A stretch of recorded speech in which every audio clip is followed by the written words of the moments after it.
Oke, bisa kita mulai anak-anak? Selamat pagi semua. Pagi, Bu. Apa kabar semuanya hari ini? Luar biasa.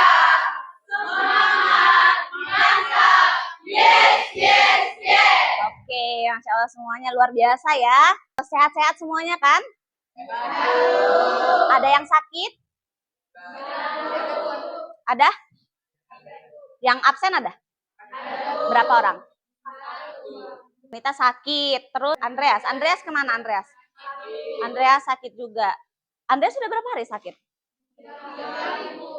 Nggak tahu kalian sakit apa? Nggak tahu. Nggak ada bilang dia sakit apa gitu, nggak ada? Ada ya. Kita doain cepat sembuh ya si Andreas ya, sama si Anita. Anita kita doain semuanya sehat-sehat. Oke, ketua kelas tolong siapkan kelasnya dan pimpin doa nak. Berdiri. Belum belajar, mari kita berdoa menurut agama dan kepercayaan masing-masing. Untuk berdoa, izinkan saya membawakan doa menurut agama Islam. Bismillahirrahmanirrahim. Rabbi bismillah rabba wa bil islam bida wa bil muhammad nabiyya wa rasulah wa bil muslimin wa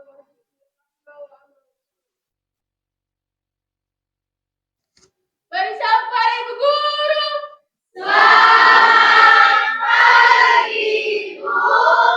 Selamat pagi, silakan duduk. Terima kasih. Ini kelasnya udah bersih semua ya? Ada sampah, ini kakak ada sampah di bawah nak, tolong.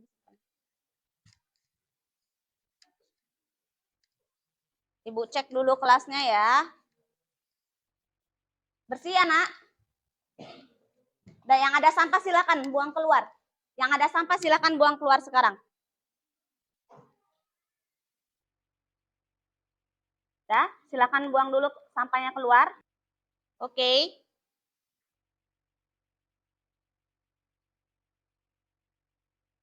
Oke, kasih Bang. Supaya kita lebih mencintai negara Indonesia, karena anak-anak sekarang itu udah banyak yang lupa lagu-lagu Indonesia, ya kan?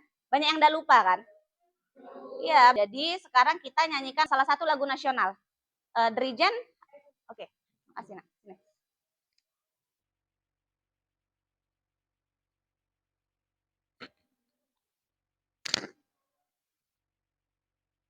Semuanya diharapkan untuk berdiri. Garuda Pancasila.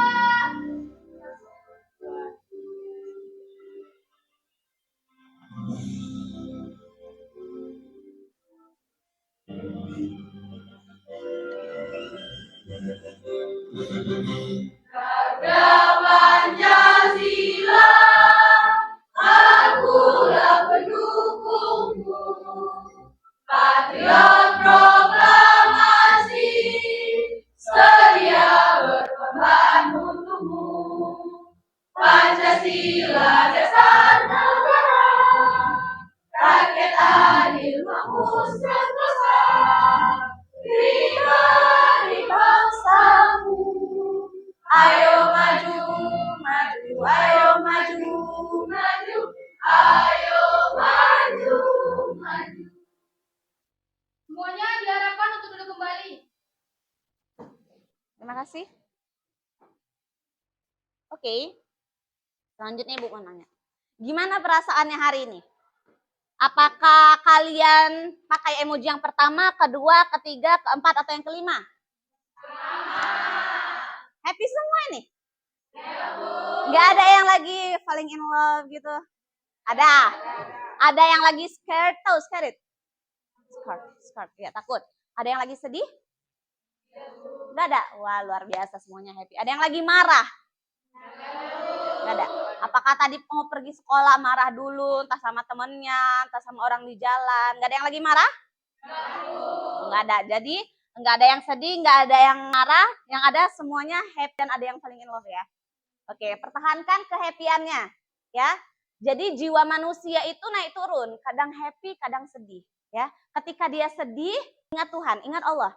Semuanya kalau kita ngingat kepada Tuhan, ingat kepada Allah, semuanya menjadi tenang. Ya kan? Ketika kita lagi sedih, galau, gak apa-apa nangis. Tapi kembalikan kepada Allah. Kembalikan kepada Tuhan. Ya. materi yang mau kita ajarkan kali ini adalah tentang barisan dan deret aritmatika. Pernah dengar kata barisan dan deret? Pernah. Nah, untuk lebih lengkapnya nanti kita pelajarin setelah ini ya. Tapi Ibu punya kesepakatan kelas. Yang pertama, dilarang tidur ketika belajar. Ada yang suka tidur ketika belajar nggak? Oh, kakak suka ya? Suka tidur ketika belajar. Jam berapa tidur malam, Nak? Jam 11? Ada yang tidur jam 9, ada nggak di sini? Jam 10. Jadi normalnya anak-anak seusia kalian itu tidurnya jam 9 atau jam 10. Karena kalian itu masih dalam masa pertumbuhan. Dan hormon pertumbuhannya itu berjalan ketika kalian udah tidur dengan lelap. Jadi biasanya kalau orang tidur dengan lelap itu dia di jam-jam ke-12, ke-1 itu dia hormon-hormonnya udah mulai nambah. Jadi makanya ada yang makin tinggi. Anak-anak SMP itu perempuannya biasa yang lebih tinggi duluan, ya kan? Kalau anak-anak SMA itu laki-lakinya. Oke? Yang kedua, boleh keluar ruangan dengan alasan yang jelas. Misalnya gini, udah nggak tahan kali dia sesak pingin keluar. Barulah boleh keluar, ya. Kalau mau keluar cuma pingin main-main nggak usah. Yang ketiga, jangan ganggu teman. Ada di sini yang suka ganggu teman? Nggak ada? Bebek kali. Yang keempat, berani mencoba. Jangan takut, jangan malu. Berani aja mencoba. Semuanya kita serahkan kepada yang di atas, yang penting kita mencoba. Hasilnya kita serahkan aja. Selanjutnya, saling bekerja sama saat belajar. Saat belajar bekerja sama, bukan saat ujian. Oke? Nah, sekarang Ibu mau ngasih pertanyaan pemantik dari materi kita kali ini tadi tentang apa? Barisan dan deret. Oke. Sebelum masuk ke barisan dan deret, kita belajar barisan dulu. Tapi sebelum masuk barisan, ada materi pola bilangan di kelas 8 SMP. Ya kan? Pernah belajar pola bilangan kelas 8? Pernah, Bu. Atau kena COVID? Zoom, Bu. Belajar online? Iya, Bu. Online juga belajar pola bilangan kan? Iya, Bu. Coba Ibu tanya, apa itu pola bilangan? Ada yang tahu? Apa tuh, Bang? Pola bilangan adalah pola yang mengikuti jalurnya sendiri. Pola yang mengikuti jalurnya sendiri? Ada yang lain? Ayo. Tadi Ibu bilang berani mencoba. Pola bilangan apa? Apa, Nak? Oke, bilangan yang mengikuti pola tertentu. Jadi benar yang Abang jawab benar, sama kakak yang di belakang benar. Ya, jadi adalah bilangan yang dia memiliki pola. Ya, ada pola-polanya. Contohnya 1, 3, 5 itu punya pola. Oke, selanjutnya. Dapatkah kamu menyebutkan pola bilangan lain yang terdiri dari 5 suku? Siapa yang bisa? Saya, Bu. Oh, mana, Bang? 5, 10, 15, 20, 25. Oke, mantap. Selanjutnya, apakah kamu pernah menyusun, menata, atau melihat suatu benda yang jumlahnya membentuk pola suatu bilangan? Saya, Bu. Ya, saya pernah melihatnya ketika orang tua saya menyusun batu bata. Oke, semuanya mantap yuk, tepuk tangan dulu untuk kasih. Oke, selanjutnya, sebelum kita masuk ke materi barisan dan deret, di barisan dan deret itu ada sebuah capaian pembelajaran. Maksud capaian pembelajaran ini, dengan kalian mempelajari barisan dan deret, siswa dapat mengeneralisasi sifat-sifat operasi bilangan berpangkat atau eksponen. Udah pernah belajar eksponen kan? Oke, habis itu logaritma, serta menggunakan barisan dan deret aritmatika dan geometri, termasuk masalah yang berkaitan dengan bunga tunggal dan majemuk. Nah, tujuan pembelajarannya kita kali ini menjelaskan pengertian baris aritmatika. Yang pertama. Yang kedua, menentukan rumus suku ke N suatu barisan aritmatika. Dan yang ketiga, menyelesaikan masalah kontekstual yang terkait dengan barisan aritmatika. Oke. Ini peta konsep pembelajaran. Jadi yang pertama itu ada barisan dan deret. Ya kan, ini semuanya. Nah, barisan itu terbagi menjadi barisan aritmatika dan barisan geometri. Ya. Jadi nanti kalian kali ini belajarnya aritmatika, habis itu geometri. Ya. Selanjutnya nanti ada deret. Deret itu ada aritmatika dan geometri. Nah, si geometri ini dia ada geometri tak hingga. Kemudian si geometri tak hingga ini terdiri dari konvergen dan divergen. Ya, semua nampak? Ada yang nggak kelihatan? Nampak ya? Yang di belakang kakak yang pakai jilbab nampak, Nak? Nampak, Nak? Oke. Selanjutnya. Ini tengok ya, manfaat mempelajari barisan aritmatika. Media matematika. Kali ini kita akan belajar mengenai barisan aritmatika. Tanaman herbal mengandung bahan atau zat aktif yang pada takaran tertentu bermanfaat bagi kesehatan. Memahami hal itu, Bobby tertarik merawat bibit salah satu jenis tanaman herbal. Daun tanaman ini dipercaya dapat menyembuhkan berbagai macam penyakit. Karena langka dan berharga, setiap bulan ia selalu mengamati dan menghitung banyaknya daun tanaman ini.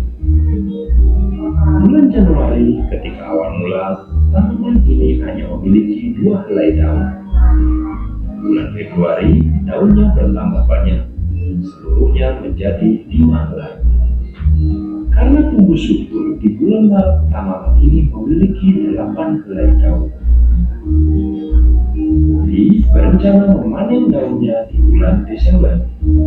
Kira-kira berapa banyak daun tanaman ini nantinya ya? Mari kita hitung bersama. Jika melihat pertumbuhan daunnya yang tetap dari 2 ke 5 dan dari 5 ke 8, maka kita asumsikan banyaknya daun setiap bulan membentuk barisan aritmatika dengan beda 3. Perhatikan rumus barisan aritmatika ini.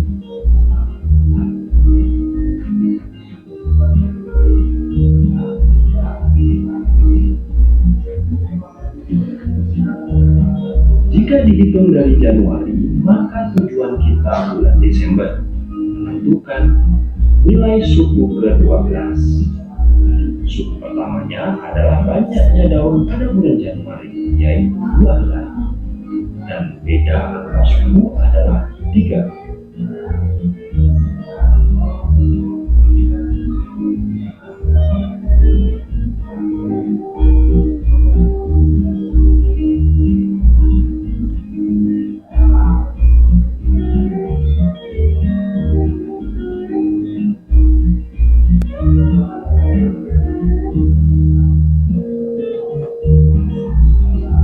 Jadi, banyaknya daun pada bulan Desember adalah 35 helai. Mudah-mudahan tanaman herbal ini dapat bermanfaat bagi banyak orang. Oke. Jadi bulan Januari tadi dia tumbuh sebanyak berapa? 2. Bulan Februari berapa? 5. Jadi dia terus naik. Bedanya ada berapa? 3. Bedanya ada 3. Sampai yang ditanya itu adalah bulan ke-12 atau bulan Desember. Itu dia salah satu manfaat dari belajar barisan aritmatika. Jadi kalian dapat memprediksi berapa yang akan tumbuh pada bulan selanjutnya, atau kalian memproduksi suatu barang, kalian bisa paham, bisa tahu berapa barang yang akan diproduksi. Ini kan jurusan akuntansi dan keuangan lembaga kan. Berarti kalian juga bisa menghitung, mengkalkulasi berapa ya nanti gitu, ya kan? Oke. Lihat ini ada barisan aritmatika. Salah satu contoh dari barisan aritmatika yang pertama, ini adalah penggaris. Penggaris ini ada 1, 2, 3, 4. Dia membentuk suatu pola bilangan. Bedanya berapa ini? 1 ke 2, 2 ke 3. 1. Ya kan, naik dia 1 kan. Nah, ini contoh dari barisan aritmatika. Sama, contohnya kayak 120 ke 115, 115 ke 110. Bedanya? 5. Ya, negatif 5.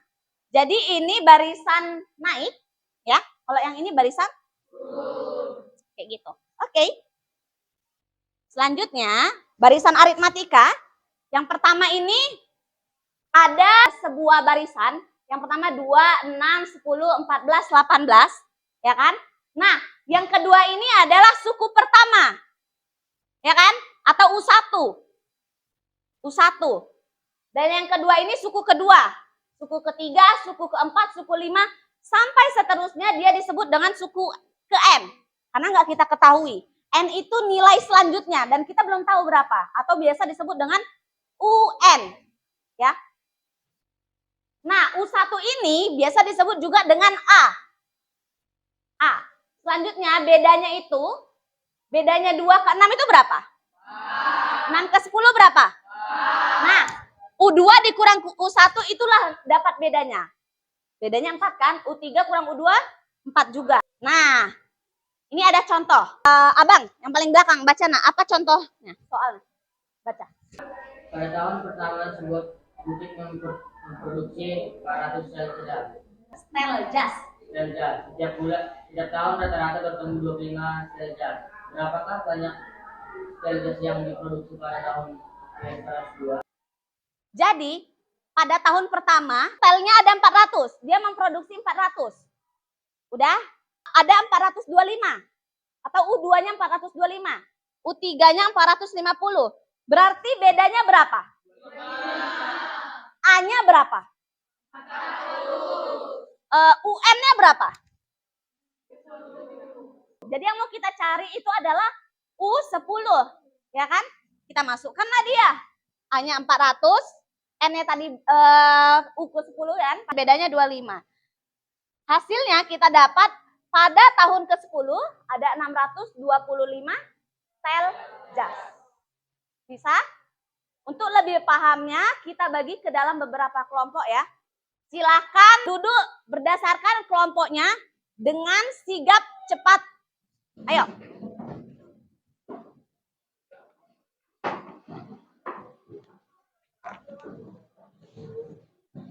Udah? Masing-masing punya kelompok kan?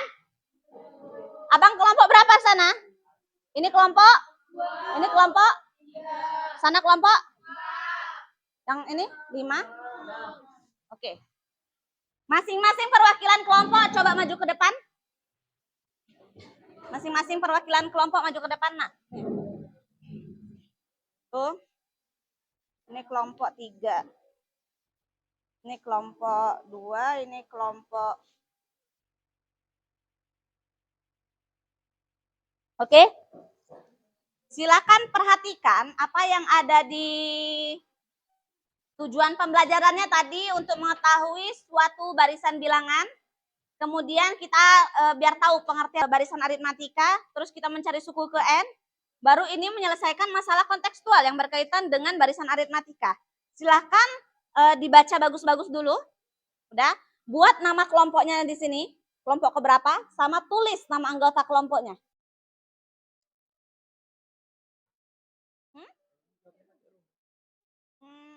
Boleh pakai rumus, boleh pakai pola bilangan. Kalau bisa dua-dua. Enggak, itu cuma wacana doang, cuma cerita doang. Sebelum presentasi kita ice breaking dulu. Coba tangannya taruh ke atas semua. Tangannya taruh atas semua, nggak ada yang megang pulpen. Clap 1, clap 2, clap 3, clap 4. Oke. Itu melatih konsentrasi ya, nak ya. Clap 5, 3 times.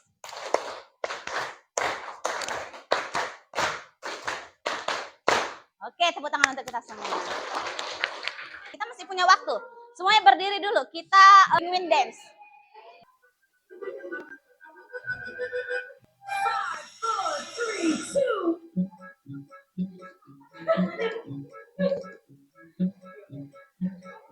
3.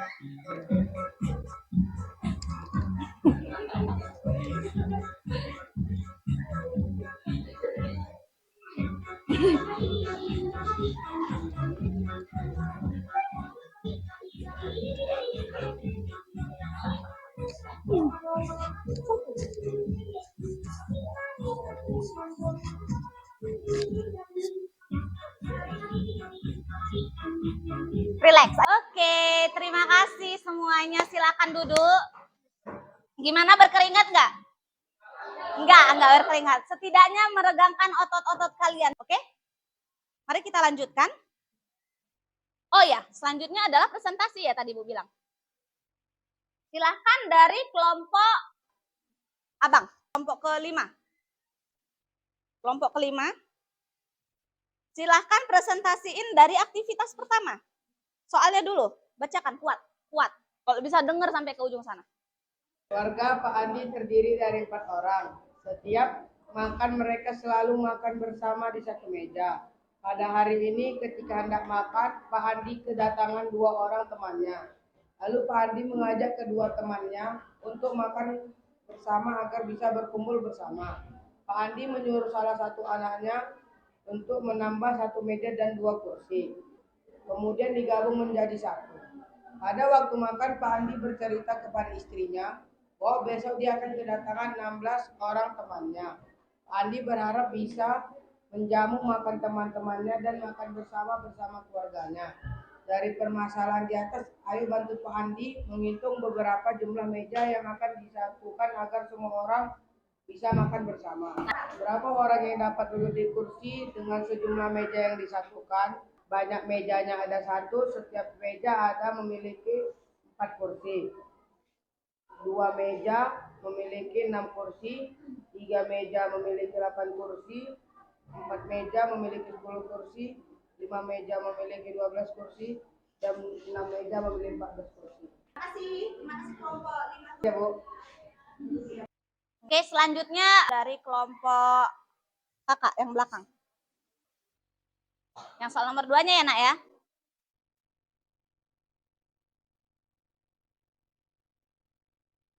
Tadi kan si Abang nomor 1 kan.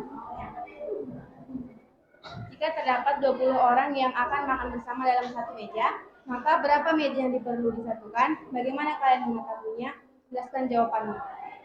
Kami menghitung dengan menggunakan rumus kursi. Kursi sama dengan UN sama dengan A tambah N kurang 1 dikali B.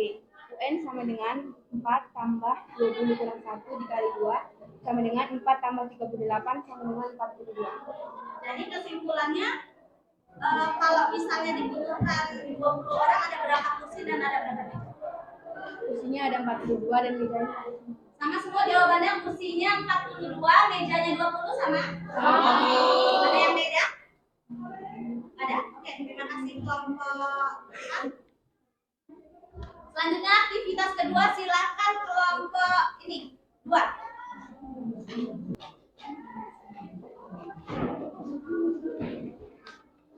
Kakak menentukan rumus A-nya berapa, rumus A-nya berapa, bedanya berapa, dan UN-nya berapa. Aktivitas kedua. Ibu Ratna Saragi merupakan seorang pengrajin batik di Simalungun. Ia dan tim dapat menyelesaikan 35 helai kain batik berukuran 2,4 meter dikali 1,5 meter. Selama bulan pertama dan selalu bertambah 30 helai kain batik pada bulan selanjutnya.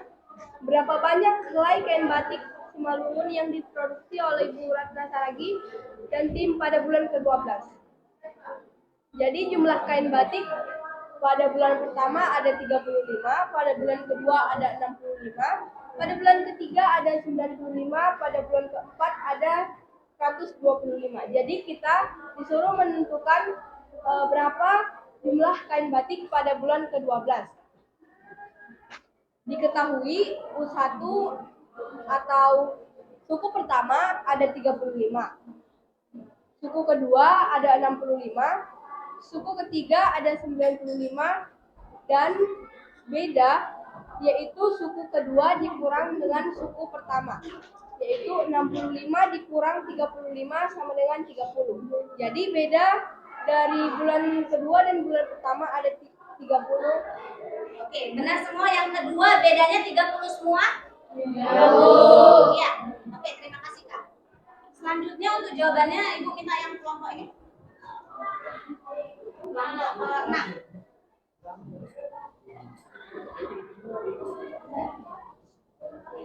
Pertanyaan yang kedua,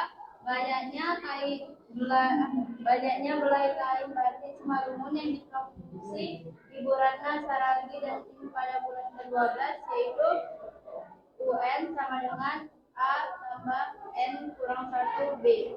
Suku ke-12 sama dengan 35 ditambah 12 kurang 1 dikali 30 sama dengan 35 ditambah 11 dikali 30 sama dengan 35 ditambah 330 sama dengan 365. Kesimpulannya, jadi banyak kain batik yang diproduksi selama 12 bulan adalah sebanyak 365 batik. 395 batik. Benar semua? Benar, Bu. Coba Kakak tulis. Jawabannya Kakak tulis. Pakai yang rumus. Oke? Dan selanjutnya Abang tulis bandingkan pakai pola bilangan. Ini salah satu siapa? Ini untuk yang pakai SKS. Ini pakai yang pola bilangan. Yang permasalahan kedua. Silakan. enak itu di sana rumus, sekarang pola bilangan.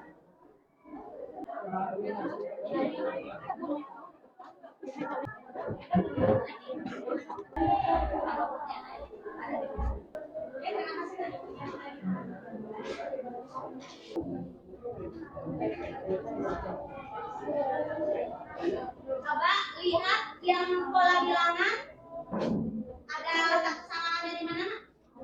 Di mana saya? Coba. Buat garis merah. 15 ini kan. Tidak ada nggak? Oke, silakan coba. Baguskan pakai huruf apa?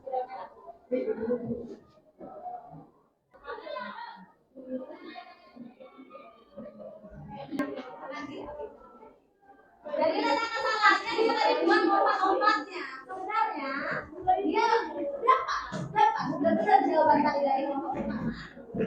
Dan tapi dia benar ini lompat ada 1, ini lompat 2, 3 yang tadi ada 12. Oke, kamu letak kesalahannya di mana? Oke, terima kasih. Coba tadi kakak presentasikan jawaban kakak. Abang siap-siap presentasikan tadi jawaban yang ini.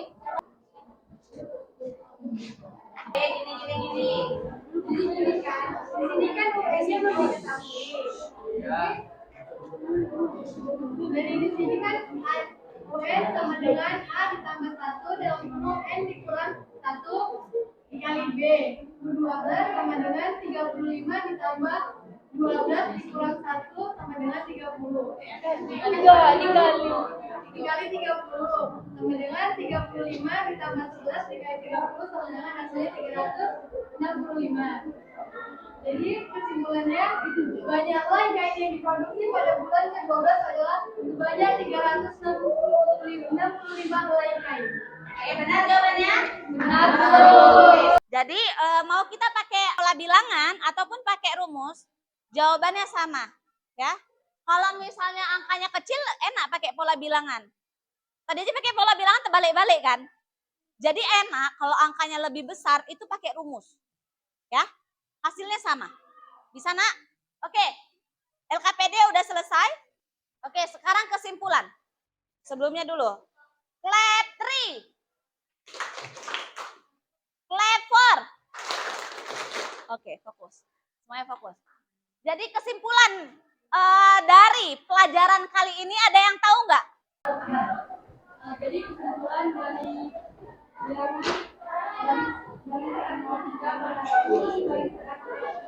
adalah barisan yang mempunyai sisi yang sama antara dua level yang berbeda. Oke, benar. Selanjutnya ada lagi kesimpulan pelajaran ini apa bang? Buku yang merupakan yang memiliki sisi angka yang sama. Jadi paham materi hari ini kan tentang barisan aritmatika? Selanjutnya untuk matematika pelajaran kita di hari Kamis itu tentang deret aritmatika. Perbedaan barisan aritmatika dan deret aritmatika, kalau barisan aritmatika tadi berpola-pola. Kalau deret aritmatika dia dijumlahkan. Jadi semuanya dijumlahkan. 35 tambah 65 tambah 95 tambah 125 itu semua dijumlahkan. Itu deret. Ya. Jadi kalau ditanya berapa jumlah seluruh batik Simalungun yang diproduksi oleh Ibu Anita Saragi, itulah deret. Tapi kalau ditanya berapa suku ke, itu barisan. Itu untuk minggu selanjutnya. Oke, cukup sekian pembelajaran hari ini. Ada yang mau ditanyakan? Angkat tangan. Gak ada? Udah capek semua? Oke, cukup sekian. Kurang dan lebihnya Ibu mohon maaf. Assalamualaikum warahmatullahi wabarakatuh. Selamat siang.